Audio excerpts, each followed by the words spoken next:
하나님의 말씀은 마태복음 13장 오늘 31절부터거든요. 31절부터 43절까지입니다. 마태복음 13장 31절, 신약성경 21페이지입니다. 31절 제가 먼저 읽겠습니다. 또 비유를 들어 이르시되 천국은 마치 사람이 자기 밭에 갖다 심은 겨자씨 하나를 같으니 이는 모든 씨보다 작은 것이로되 자란 후에는 풀보다 커서 나무가 되매 공중의 새들이 와서 그 가지에 깃들이 있느니라. 또 비유로 말씀하시되 천국은 마치 여자가 가루 서말 속에 갖다 넣어 전부 부풀게 한 누룩과 같으니라. 예수께서 이 모든 것을 무리에게 비유로 말씀하시고 비유가 아니면 아무것도 말씀하지 아니하셨으니 이는 선지자를 통하여 말씀하신 바 내가 입을 열어 비유로 말하고 창세부터 감추인 것들을 드러내리라 함을 이루려 하심이라. 이에 예수께서 무리를 떠나사 집에 들어가시니 제자들이 나와 이르되 밭의 가라지의 비유를 우리에게 설명하여 주소서. 대답하여 이르시되 좋은 씨를 뿌리는 이는 인자요 밭은 세상이요 좋은 씨는 천국의 아들들이요 가라지는 악한 자의 아들들이요. 가라지를 뿌린 원수는 마귀요 추수 때는 세상 끝이요 추수꾼은 천사들이니 그런즉 가라지를 거두어 불에 사르는 것 같이 세상 끝에도 그러하리라. 인자가 그 천사들을 보내리니 그들이 그 나라에서 모든 넘어지게 하는 것과 또 불법을 행하는 자들을 거두어 내어 풀무불에 던져 넣으리니 거기서 울며 이를 갈게 되리라. 그때의 의인들은 함께 읽겠습니다. 자기 아버지 나라에서 해와 같이 빛나리라. 귀 있는 자는 들으라. 아멘. 이 13장은 여러분 그 천국, 그러니까 하나님 나라에 대한 비유입니다. 그래서 비유가 사실은 오늘 이 비유도 여러분 그 35절부터 보시면은 이는 선지자를 통하여 말씀하신 바 내가 입을 열어 비유로 말하고, 이거는 시편 78편 시편에 있는 말씀인데요. 내가 입을 열어 비유로 말하고 창세로부터 감추인 것들을 드러내리라 함을 이루려 하심이라. 창세로부터 감추인 것입니다. 이 세상을 하나님께서 지으실 때부터 하나님의 그 창조의 목적이죠. 혹은 창조의 어디라고 그럴까요? 창조의 계획입니다. 이렇게 감추인 것들을 비유로 드러낸다는 것입니다. 그러니까 하나님 안에 감추어져 있는 하나님의 비밀을 우리에게 이렇게 보여주시기 위해서 비유로 이렇게 이야기로 말씀을 하신다는 것이죠. 엄청난 것이죠. 하나님의 비밀을 우리에게 드러내 주시는 하나님의 이야기가 지금 이렇게 비유이거든요. 그래서 기본적으로 비유는 이렇게 어렵고 혹은 보이지 않는 것을 볼 수 있도록 쉽게 이렇게 풀어주는 것이 비유인 것은 분명한 것 같습니다. 그래서 이 비유를 통해서 하나님의 감추어진 목적이 드러났을 때에 사람들이 이제 그것을 받아들이는 사람이 있고 받아들이지 못하는 사람이 있다는 것입니다. 쉽게 얘기하면은 내 생각과 다르면 받아들이기가 힘든 것이죠. 그렇게 해서 그 감추어진 것을 드러낸 비유를 통해서 이제 이 받아들이는 자와 받아들이지 못하는 자가 선명하게 분명하게 이제 나누어지는 것입니다. 그래서 이 비유를 말씀하시는 주체입니다. 그 비유가 이야기하시는 주인을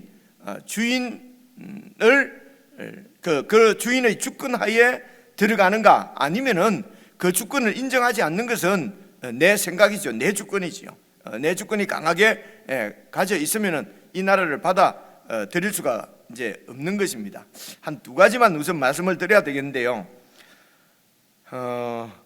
여러분 그 첫째는 요 창세로부터 감추어진 것 이러면은 저희들이 그냥 이렇게 지금까지 하나님 말씀을 통해서 쭉 알고 있던 것을 대략 한 1분 만에 이렇게 정리를 해보시면요, 하나님께서 창세기 1장에 보시면은 하나님께서 이 세상을 만드셨습니다.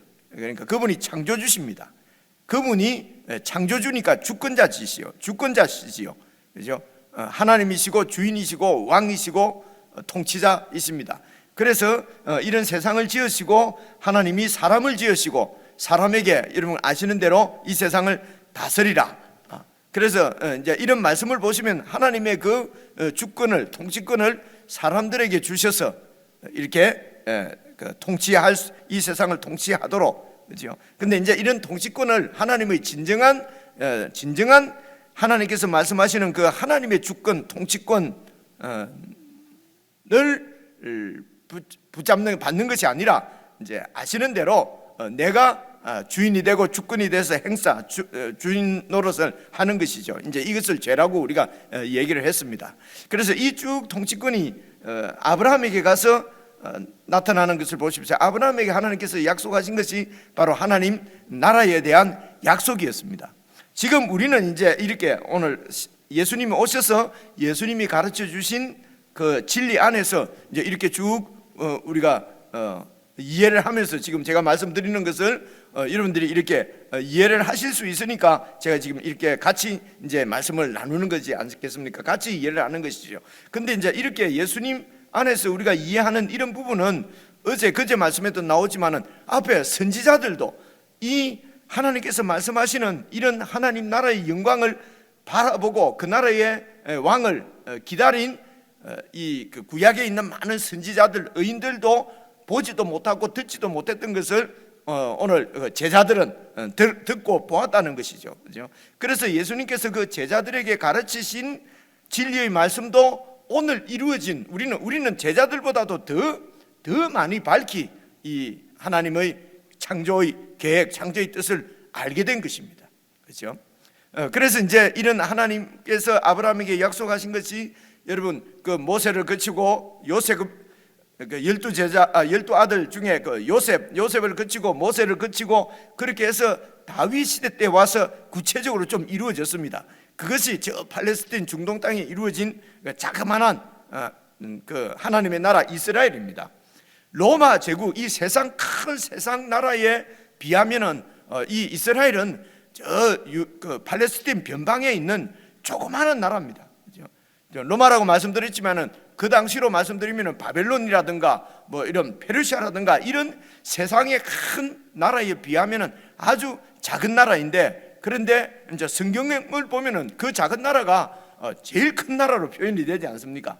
그것이 바로 하나님께서 아브라함에게 약속하신, 하나님께서 이 세상을 지으실 때에 갖고 계셨던 하나님의 통치를 받는 거룩한 하나님의 나라의 그 하나님의 뜻이 다윗을 통해서 팔레스타인 변방에 이렇게 세워지고, 그리고 이제 이 나라가 망하고, 여러분 다니엘서의 구체적인 지금 요한계시록도 여러분 보시면 그렇지만 마태복음이라든지 예수님을 통해서 이루어지는 하나님의 나라는 거의가 이 다니엘서, 우리가 얼마 전에 다니엘서를 묵상을 했기 때문에 여러분 지금 요한계시록이나 마태복음을 이렇게 쭉 읽어보시면은 다니엘서에 있는 그 하나님의 나라의 예언이 예수님 안에서 이루어진 것을 지금 우리가 선명하게 볼 수가 있습니다.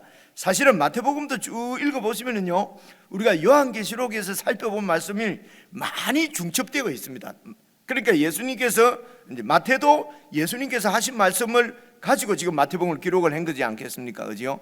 그리고 요한도 예수님의 12 제자 중에 한 명이었어요. 그래서 요한이 기록한 예수님의 나라의 이야기나 마태가 기록한 예수님의 나라의 이야기가 이제 바라보는 측면이 좀 달라서 그 많은 측면에서 서로 보완해서 이 예수님의 나라를 더 분명하게 세상에 또 제자들에게 지금 보여주시는 것이죠. 그래서 이렇게 같은 이야기입니다. 그러니까 중첩되는 이야기가 상당히 이제 많이 있는 것이거든요.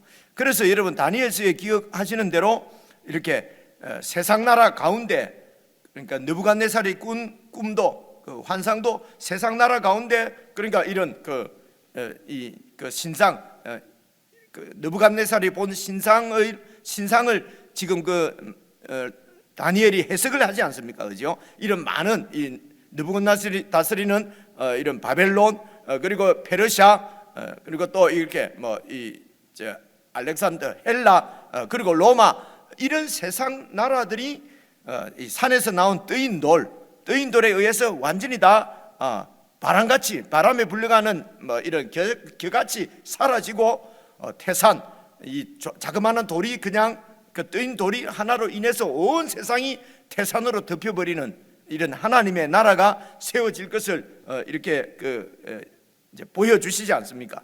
그리고 다니엘서 7장에도 그 나라의 그 주권을 가진 왕은 바로 그 하나님 앞에 인자 같은 이가 하나님 앞에 가서 그 왕권을 받아서 영원한 나라를 세우는 이야기가 다니엘서에 나왔거든요.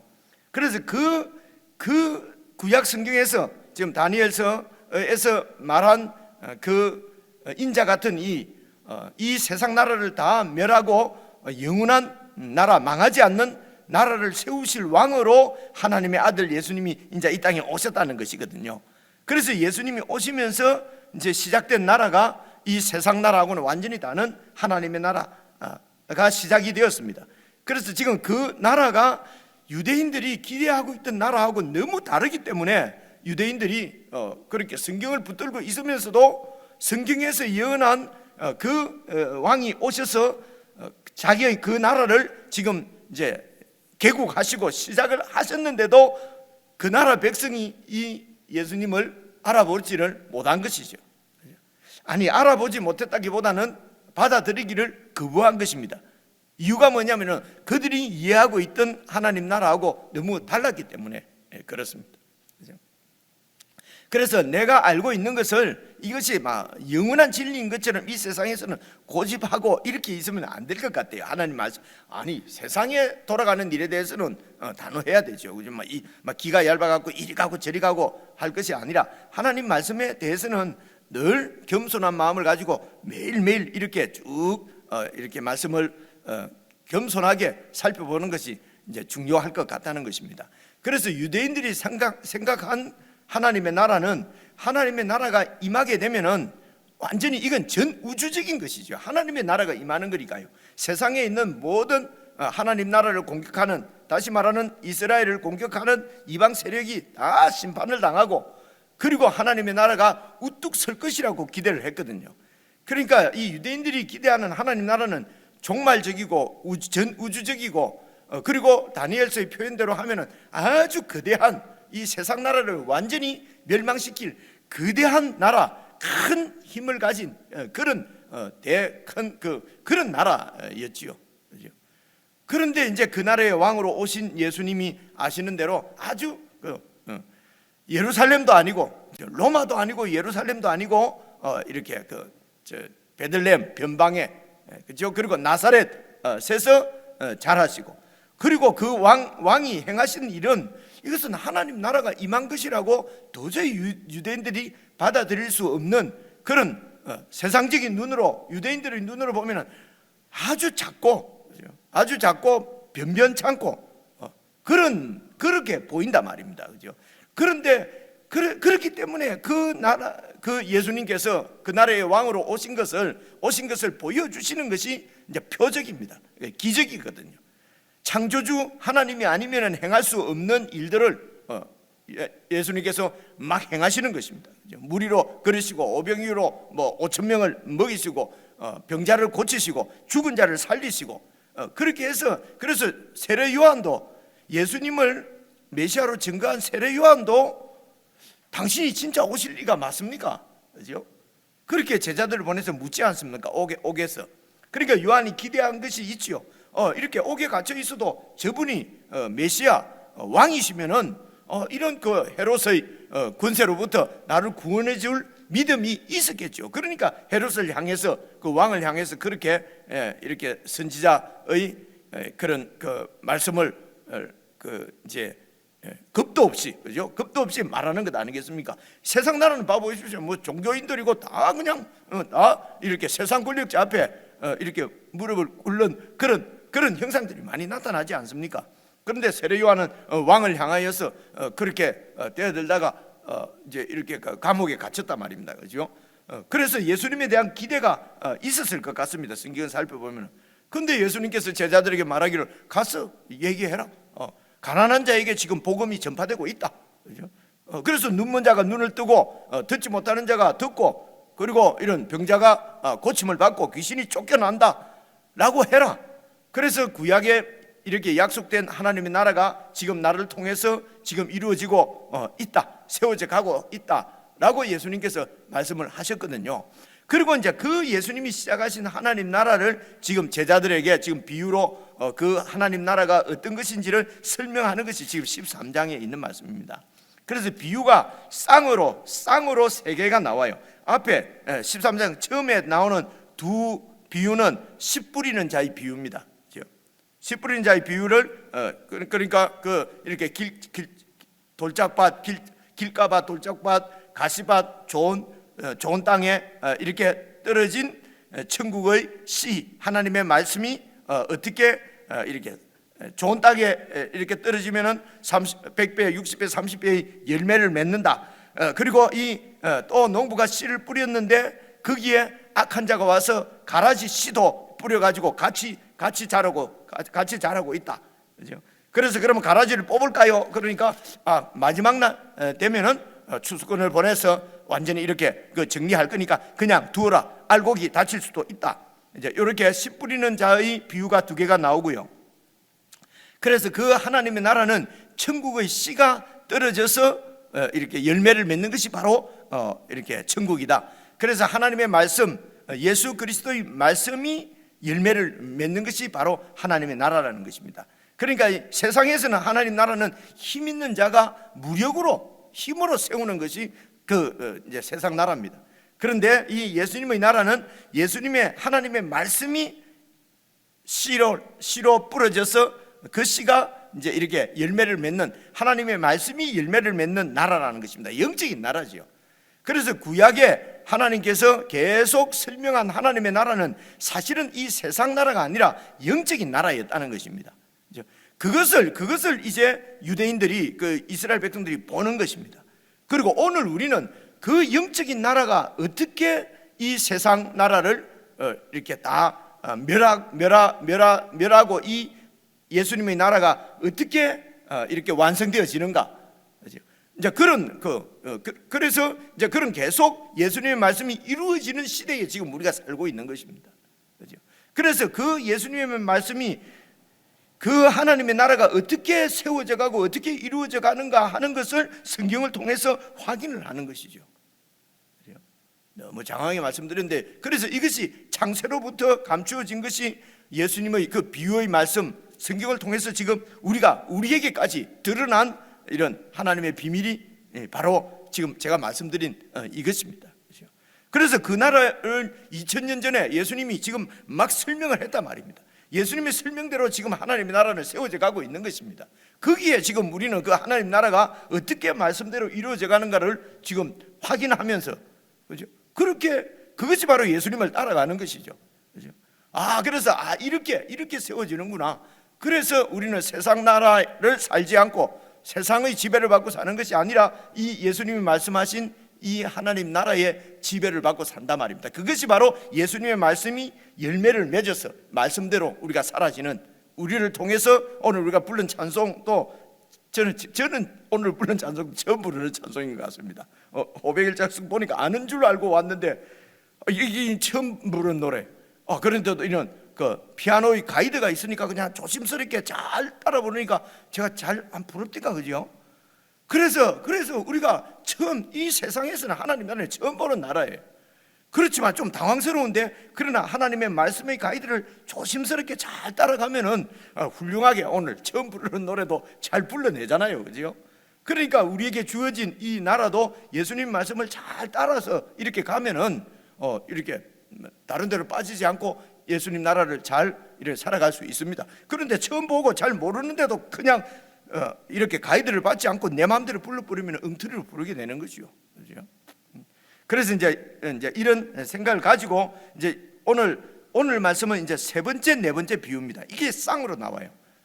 그 첫째 비유가, 그러니까 세 번째 비유가 여러분 31절 봐 보십시오. 또 비유를 들어 이르시되 비유를 들어 이르시되 천국은, 하나님의 나라는, 예수님의 나라는 마치 사람이 자기 밭에 갖다 심은 겨자씨 하나를 갖다, 그러니까 겨자씨가 천국이다 이런 말이 아니고요, 이야기입니다. 마치 사람이, 어떤 사람이 자기 밭에다가 겨자씨를 심는 심는 행위, 심는 사람, 심는 행위, 심고 나니까 일어나는 현상이 바로 하나님의 나라라는 것입니다. 그래서 겨자씨 하나를 심었는데 32절, 이 겨자씨는 모든 씨보다도 작다고 하는 것을, 그래서 겨자씨가 그때 무엇이냐, 크기가 얼마냐, 이런 것을 막 연구하시는 분들은 그렇게 연구하시면 되고요, 그죠? 그런데 이 겨자씨가 말하는 것은 무엇입니까? 모든 씨보다도 아주 작은 것이라는 것입니다.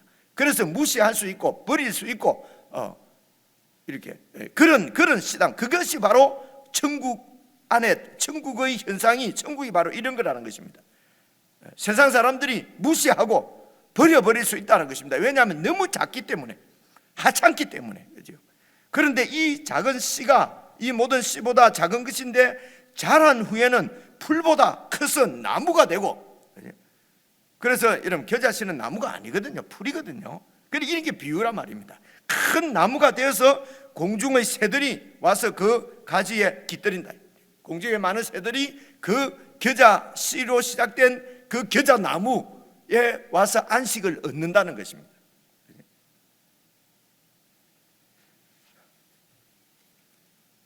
그리고 33절 보십시오. 또 비유로 말씀하시되 천국은 마치 여자가, 31절에서 겨자씨 비유는 남자인데 여기 이제 또 천국은 여자가 가루 스말 속에, 가루 스말이면 아주 많은 거라네요. 한 100명 정도가 먹을 수 있는 막 그 당시에 그런 이제 밀가루 말입니다. 가루 스말 속에 갖다 넣어서, 이 말은 이게 이제 원어로 보면은요, 이렇게 갖다 넣어서, 그러니까 은밀하게, 이런 뉘앙스가 있답니다. 그러니까 그 많은 가루 속에 은밀하게 갖다 넣을 정도로 이 누룩이 아주 적은 누룩이라는 것입니다. 적은 누룩이 그 큰 스말 가루 속에 들어가니까 이 적은 누룩이 그 스말 가루를 전부 부풀게 해버렸다는 것입니다. 그래서 누룩이 아주 작은 거지만은 작은 누룩이 전체를 그냥 이렇게 완전히 뒤집어 놓는 영향력이 있다는 것입니다. 그래서 겨자씨의 천국은 겨자씨 같다. 그 겨자씨는 생명력입니다. 아무리 작은 거지만 생명력이 있기 때문에 큰 나무가 되어서 많은 그 새들이 와서 안식을 누린다는 것입니다. 그런데 이 누룩이 아주 작은 거지만은 영향력이 있는 것입니다. 스말 밀가루를 갖다가 완전히 다 뒤집어 버리는 것입니다. 이게 천국이라는 것입니다. 그렇죠?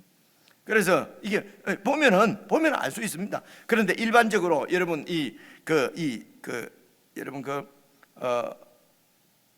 자란 후에 모든 풀보다 커서 나무가, 공중의 새들을 이제 다른 이런 비유에서 마귀 사탄을 새로 이렇게 이제 비유하는 말씀이 있거든요. 새가 그렇게 예를 들면 공중의 새가 와서 여러분 그 씨 뿌리는 비유에서는 씨를 갖다가 먹어버리지 않습니까? 그 새가 바로 사탄이잖아요.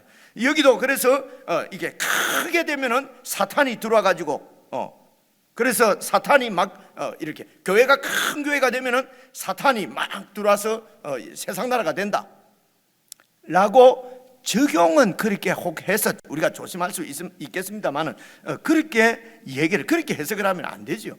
여기서 지금 말씀하고자 하는 것은 여러분 누룩이 주로 뭘 나타냅니까? 죄로 오염되는 것, 이런 것을 누룩이거든요. 누룩을 보통 죄의 영향력을 얘기할 때 누룩을 얘기하거든요.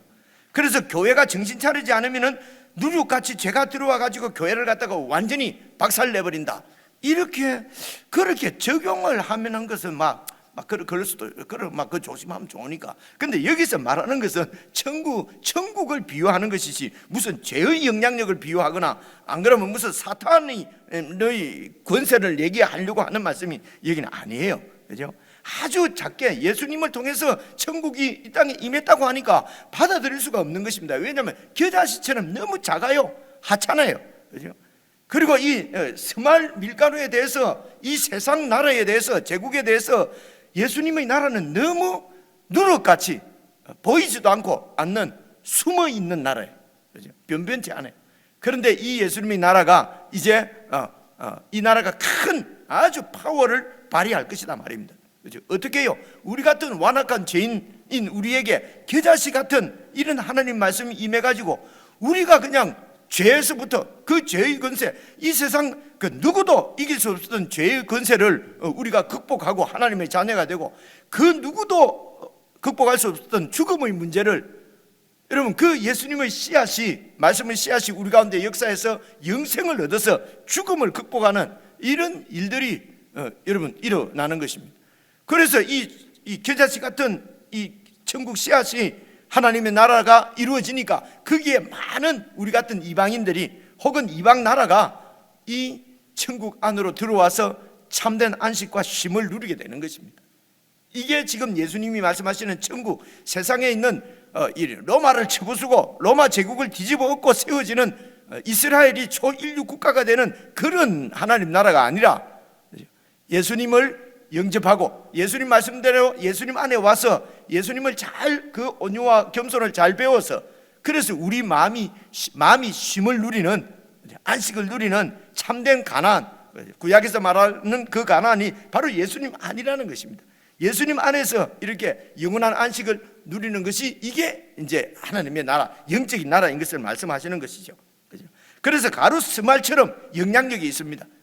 그래서 천국이 임한 곳에는 여러분 아시는 것처럼 이런 많은 불의가 물러가고 이런 고침받는 역사가 일어나는 것이죠. 정신이 바로 차려지고 어두운 세상 가운데서 삶의 방향이 바로 잡히고, 그래서 많은 사람들이 죄 가운데서 구원을 받아서 하나님의 진리의 말씀 가운데서 빛이 되는 그런 삶들을 살아서 지금도 세상 가운데 교회가 영향력을 미치는 것이죠. 그래서 교회는 거대하거나 또 이렇게 보면 또 크게 되는 것이 하나님의 뜻이 이루어지는 거라고 또 생각할 수도 있어요. 36절부터 읽어보겠습니다. 이에 예수께서 무리를 떠나사 집에 들어가시니 제자들이 나와 이르되 밭의 가라지의 비유를 우리에게 설명하여 주소서. 이것은 이제 어제 보았던 그 말씀에 대한 해석입니다. 갓대 바라지의 비유를 설명하여 주소서. 대답하여 이르시되 좋은 씨를 뿌리는 이는 인자요. 이거는 어제 말씀의 이제 해석을 예수님께서 하시는 것입니다. 밭은 세상이요, 좋은 씨는 천국의 아들들이요, 가라지는 악한 자는 마귀를 얘기합니다. 악한 자의 아들들이요, 가라지를 뿌리는 원수는 마귀요, 추수 때는 세상 끝이요, 추수꾼은 천사들이니. 그래서 마지막 때가 되면은 사탄의 아들은 사탄에 속한 자, 그리고 천국의 아들들은 예수님께 속한 자를 완전히 구분시켜서, 그렇게 해서 사탄의 아들들은 보시면 40절에 가라지를 거두어서 불에 사르는 것처럼 세상 끝에도, 세상 나라는 이제, 그래서 유대인들이 생각했던 그 온 우주적인 하나님의 심판은 그때에, 예수님이 오셨을 때 그때에 나타난 것이 아니라 예수님을 통해서 많은 이방 나라들이 참된 하나님의 구원의 은혜를 누리고, 그래서 예수님께 속한 자 그리고 사탄에게 속한 자가 이제 구분이 되는데, 마지막 날 가면은 유대인들이 이때 생각했던 그 유대인들의 그런 하나님의 심판이 이때 있을 것이라는 것입니다. 이때의 유대인들은 자기 이스라엘 백성들을, 이스라엘 나라를 어렵게 만드는 세상 나라를 하나님께서 심판하시는 것이고, 그런데 그것이 아니라 예수님이 오셔서 시작한 하나님의 나라는 마지막 날에 예수님께 속한 천국의 아들들은 구원하시고, 그리고 악한 자 사탄에게 속한 이 예수님의 빛 가운데 오지 않고 계속해서 완악하게 복음을 받아들이지 않고 사탄의 종로로 사는 세상은 마지막 날에 천사들을 보내서 이제 이렇게 가라지는 거두어서 불에 태우는 것처럼 세상 나라는 하나님이 심판해서, 그렇게 해서 이제 하나님의 뜻이 완전히 이루어지는 그 영원한 나라, 영생의 나라가 이제 시작될 것을 말씀하신 것입니다. 그래서 우리는 그 지금 중간쯤에, 아니요, 어쩌면 아주 마지막 때에 있을 수도 있습니다. 그래서 우리들은 지금 지나온 이렇게 하나님 나라가 쭉 자라왔는데 그 지나온 이루어져 온 하나님 나라도 지금 우리가 말씀을 통해서 확인을 하고 있고요. 그리고 또 말씀을 통해서 확인할 수 있는 것은 예수님께서 다시 오셔서 어떻게 이 나라를, 이 세상 나라를 심판하시고 하나님의 영원한 나라가 세워질 것인가도 말씀을 통해서 기대를 하는 것이죠. 이런 의미에서 우리는 예수님의 재림을 기다리며 사는 것이라는 것입니다. 초림하신 예수님의 말씀이 열매를 맺어서, 그래서 천국의 아들된 우리들은 이제 예수님께서 다시 오셔서 완성할 예수님의 나라를 소망하면서 살아가는 것이죠. 그래서 세상에 속한 나라가 아니라, 악한 자, 가라지가 아니라 우리는 지금 예수님께 속한 천국의 아들들이란 말입니다. 그래서 여기에 가라지와 이런 알곡은 소속의 문제입니다. 물론 가라지가 알곡이 됩니다. 우리도 다 가라지였는데 예수님을 받아들여서 알곡이 되는 것이죠. 그렇지만 여기서 말하는 천국은 분명합니다. 어디에 속해 있느냐는 것입니다. 지금 우리가 무슨 이렇게 종교 활동을 하고 이 육신적으로 우리가 어디에 교회에 속해 있고 밖에 속해 있고 이렇게 세상 나라로 보면은 이 나라에 속해 있기도 하고 저 나라에 속해 있기도 하고 교회 장로교에 속해 있기도 하고 무슨 성결교에 속해 있기도 하고 우리가 속해 있는 이 세상의 속해 있는 그런 것 때문에 우리가 오해할 수도 있거든요. 좋은 교회에 속해 있으면은 내가 가라지가 아니고 알곡인가?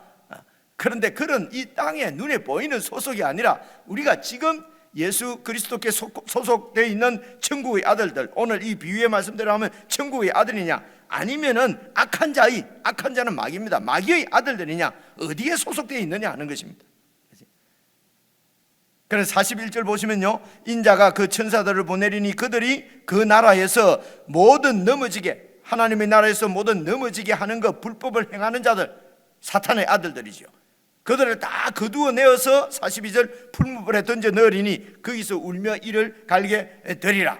그때의 의인들은 자기 아버지 나라에서, 그때 의인들은 뭡니까? 예수님께 속한 천국의 아들들은 자기 아버지의 나라잖아요, 그죠? 자기 아버지의 나라에서 해와 같이 빛나리라. 이것도 다니엘서에 있는 말씀, 옳은 대로 너희를 인도한 자는 하늘의 별처럼 빛나리라. 이런 말씀이 다 지금 예수님 안에서 이루어진 것을 보여주시는 것이에요.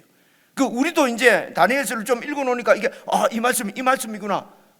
그렇잖아요, 그죠? 유대인들은 이런 말씀 들으면 이게 이 말씀이구나. 바로 이런 말씀이구나. 그래서 겸손한 자는 예수님의 비유의 말씀 가르침을 듣고 눈이 확 열려서 하나님 나라가 더욱 선명해지고, 그때에 왕노릇 하고 있던 종교 지도자들은 자기들의 그런 그 기득권을 예수님께 뺏길까 봐서 그 기득권을 이렇게 요즘 실드를 치려고 하니까 예수님 말씀을 받아들일 수가 없는 거죠. 그래서 우리는 하나님 나라에서 해와 같이 빛나리라. 귀 있는 자는 들을지어다. 귀 있는 자는 들을지어다. 그렇게 말씀하고 있습니다. 개인적으로 다시 읽으시면서 우리가 천국의 아들들, 예수님께 속해 있는가, 아니면 여전히 악한 자의 아들로서 그렇게 세상 철학 논리를 따라 사는가, 아니면은 그래서 예수님 천국이 너무 미미하니까 버리고 자꾸 큰 거 좋은 거 찾아가는 이런 것들이 악한 자의 마음이죠. 세상의 마음이죠. 이런 것들을 잘 살펴서 그렇게 큰 것보다도, 거대한 것보다도 거루한 것을 쫓아서 의인의 삶을 우리가 이렇게 살아갈 수 있도록 인도를 받으시면 좋겠습니다. 우리 개인적으로 묵상하십시오.